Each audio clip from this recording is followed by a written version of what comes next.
So one of the things I want to make sure that I reiterate with you guys is the holiday bonuses and to qualify for these bonuses, because we pay you for certain holidays. So we pay for like Christmas and Thanksgiving, I think the 4th of July, Independence. These are all American holidays, right? So you are not compelled to be at work.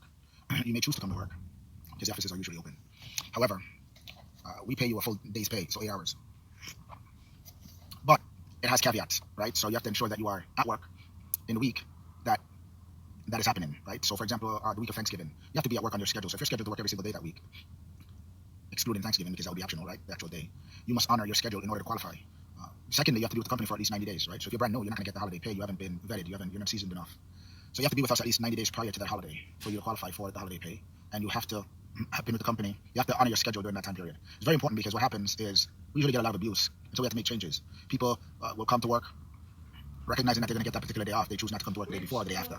And so we made these updates and these changes a few years ago to ensure that we keep the integrity of the holiday bonuses solid, right? So that people that qualify for them are not necessarily people that are trying to miss work or trying not to honor their schedule or just circumventing the situation because they want to come up with a good idea. Oh, I couldn't get no car to come to work. I couldn't get no transportation, all this stuff. So they have some challenges and they will make those challenges the forefront in an attempt not to come to work because they would have otherwise qualified for that day off anyways, and so they're good. And so we've made it so those are the rules surrounding qualifying. If you don't, it doesn't matter who you are, right?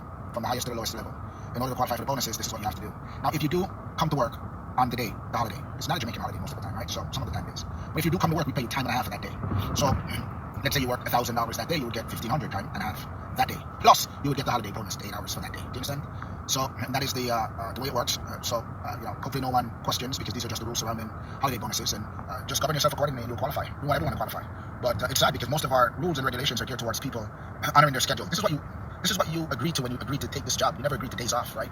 Or unscheduled days off. You never agreed to that. So to feel like we should accommodate that type of stuff is really egregious in nature because it's one-sided. It's because you want it. You understand? It doesn't necessarily meet the needs of the business.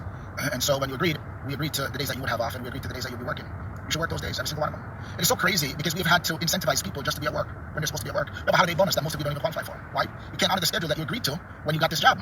So guys, those are the rules surrounding the holiday bonuses, the holiday pays, New Year's, I think Thanksgiving, I think Christmas, and I think the other one is July 4th, if I'm not mistaken. And I think those are it, all right?